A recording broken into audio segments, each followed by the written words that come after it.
Papua, kepingan surga yang jatuh ke bumi. Tanah yang dianugerahi keindahan alam tiada tara, dengan budaya yang mengakar kuat. Namun, di balik kabut pegunungannya, ada realitas lain yang mengiris hati. Waspada dan aktif melaksanakan kegiatan-kegiatan kemasyarakatan. Karena kalau mereka nanti rasa tetap muncul, ini kan aktivitas perekonomian akan terganggu. Jadi aktivitas TNI Polri di sana kita lakukan kegiatan patroli, door-to-door, sampah, wajar. Realitas tentang nyawa yang terancam, kedamaian yang terampas oleh desingan peluru, konflik bersenjata aparat dan kelompok kriminal bersenjata atau yang biasa disebut KKB, menyisakan satu korban yang seringkali terlupakan, warga sipil. Di ruang-ruang diskusi mahasiswa, isu ini kerap menjadi tanda tanya besar. Pelanggaran dan konflik hak asasi manusia yang berkaitan dengan KKB.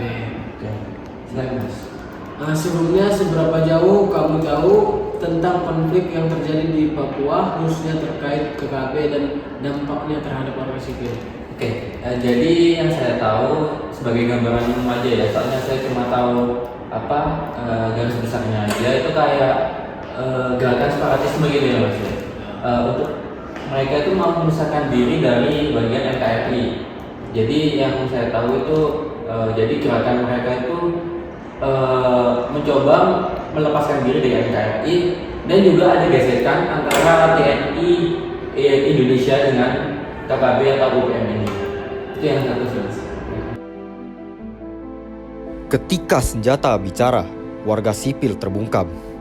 Mereka yang tak tahu menahu tentang politik atau perebutan kuasa justru menjadi pihak yang paling menderita. Mengungsi dari rumah sendiri, anak-anak yang putus sekolah, hingga teror kehilangan nyawa. Bukan lagi sekadar berita, tetapi ketakutan sehari-hari.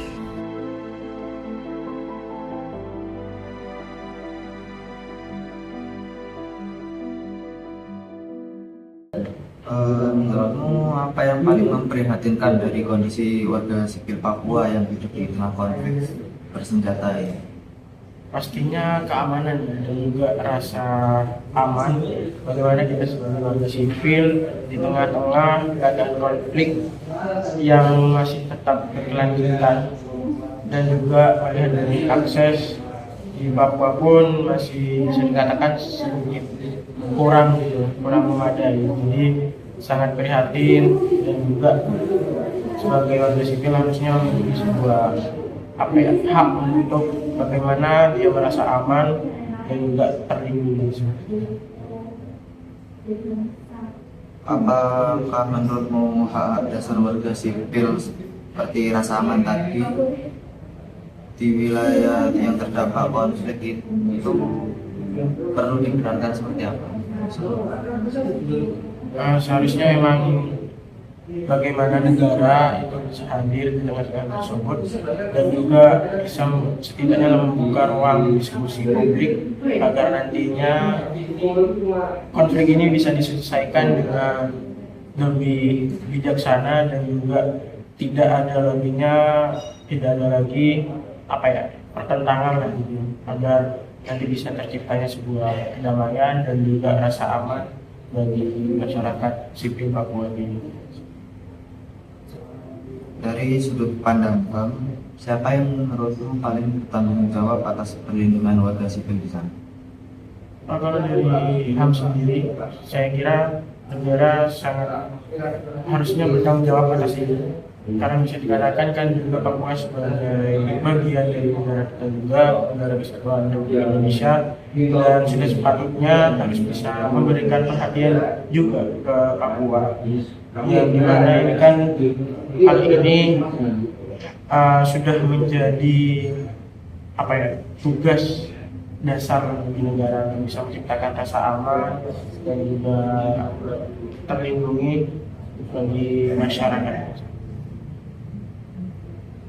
Sebagai warga negara Indonesia, apa yang kamu rasakan ketika mengetahui ada sesama warga yang hidup dalam ketakutan akibat konflik? Dan menurutmu apakah negara secara nyata sudah melindungi warga sipil atau belum di Papua? Oke, kalau dari kita sebagai warga negara sesama bisa dikatakan satu darah dalam keadaan lingkup NKRI, pastinya merasa prihatin dan juga ada sedikit rasa sedih lah gitu. Karena melihat dari saudara kita sendiri di Papua masih bisa dikatakan dalam akses lingkup transportasi ataupun dalam akses sebagainya itu masih kurang. Dan dari pemerintah sendiri menurutku ketika dikatakan langkah nyatanya memang ada, dalam artian dari Orde sebelumnya itu sudah melakukan pembangunan infrastruktur untuk bisa bagaimana Papua mudah dalam mengakses transportasi dan lain sebagainya. Namun masih bisa dirasakan masih belum cukup karena ya kita lihat banyak konflik terus tetap terjadi berlangsung dan bisa dikatakan keamanan masih belum bisa dikatakan stabil.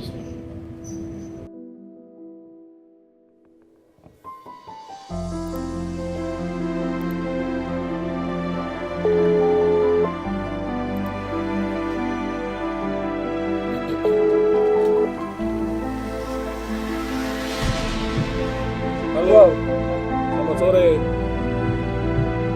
Sore, baik. Yo, terima kasih kakak sudah bersedia dihubungi. Baik, selamat sore. September tahun 2024, Tentara Kebebasan Nasional atau Organisasi Papua Merdeka TPN-OPM Papua Barat Mangkodam 3 Dugama Derakma, kami mengeluarkan surat kebebasan pilot Philip Martin asal dari negara Selandia Baru yang sandera 7 Februari tahun 2023 di distrik Paro, Kabupaten Duga, di bawah pimpinan Tuan Jenderal Egyanus Kombea. Jadi memang saya sandera pilot sampai 1 tahun lebih. Ini bukan minta bupati atau minta kabupaten atau minta uang semiliar-miliarnya. Bukan meminta itu, tapi minta hanya untuk target Papua Merdeka atau dunia harus dibuka mata untuk Papua. Jadi pilot ini hanya salah satu negara yang kami tangkap. Masalah Indonesia dengan Papua, baru kami tangkap orang lain.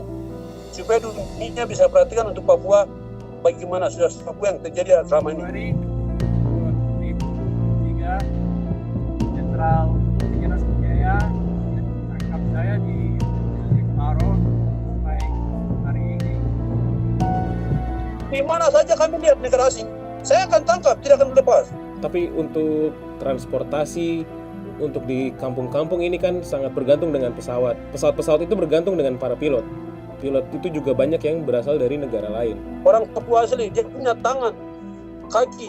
Ini untuk bekerja, untuk kerja baru makan minum di tanah sendiri. Wilayah konflik, ruang hidup menyempit. Warga sipil terjepit di tengah baku tembak. Dicap sebagai mata-mata oleh satu pihak atau dicurigai oleh pihak lainnya. Dalam sengkarut ini, penegakan hak asasi manusia seolah menjadi barang mewah. Lantas, kepada siapa warga sipil harus berlindung?